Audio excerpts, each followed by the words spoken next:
My name is Dale Morton, and I live here in Hurricane, West Virginia. I'm basically a mascot costume designer, builder, fabricator. I make professional mascot costumes. I basically grew up initially in St. Albans.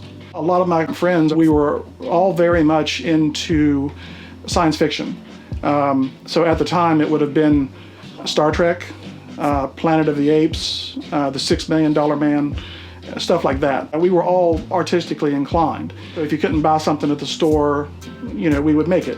We'd make our own costumes. We got into costuming fairly early. In high school, we learned, and started teaching ourselves how to sculpt. Because everything you see in the movies, of course, has to start out as a sculpture. So that was more or less our goal, was to try to do that as a living. And of course, we got involved in some low-budget movies, some that were shot here in West Virginia, of course. And we did a lot of theater, both of us, Clayton and myself, did theater. Anything that required a complex mask or makeup or something to that effect, we would get involved in it. Magic Makers was our heaven.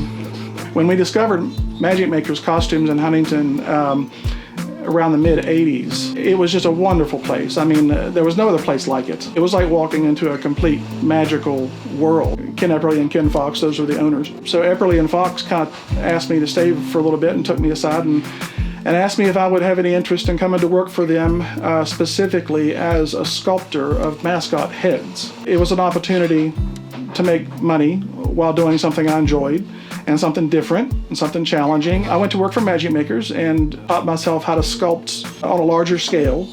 And then, of course, had to teach myself how to make molds, plaster molds, off of those huge sculptures. Through trial and error, we kind of worked out our method and created our first mascot head, which was a reindeer.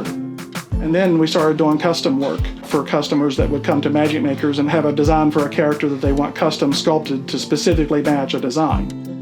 I continued doing mascots for them through the 90s. Finally, in 2000, I decided I wanted to open up a studio and do custom mascots. I got a small business loan, and I got a small studio space here in Hurricane, which is right down the road from where I live, and started there. Now I do all my own patterns. I don't buy any patterns. I do all my own patterns.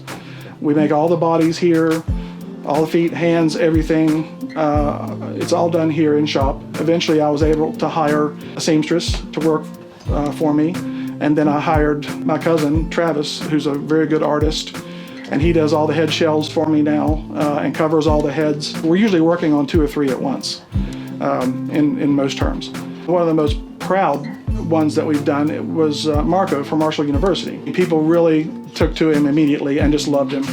And they've had him ever since, and we've made 3 of those Marco costumes for them. The biggest and most expensive mascot I ever made was a 7-foot-tall robot from the company THX that makes surround sound systems for movie theaters. It took about a month to make from start to finish, and they were very happy with it, and now they have it on display in their lobby in their corporate headquarters in Marin County, California.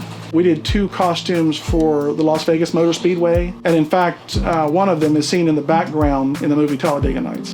He's got a very colorful and detailed racing suit on, and his head is a big red fuzzy dice. I did a possum costume for the Academy Awards that was used on the broadcast. So yeah, we've had some very nice clients, yeah. I've loved growing up here. I've loved living in the state.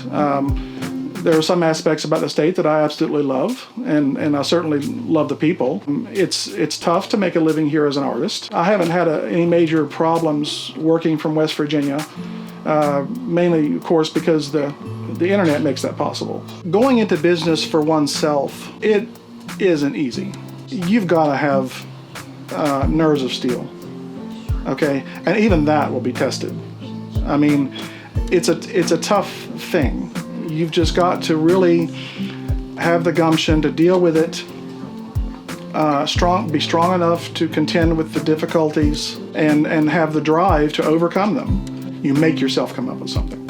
You can't wait for inspiration. You sit your butt down and go to work. Simple as that.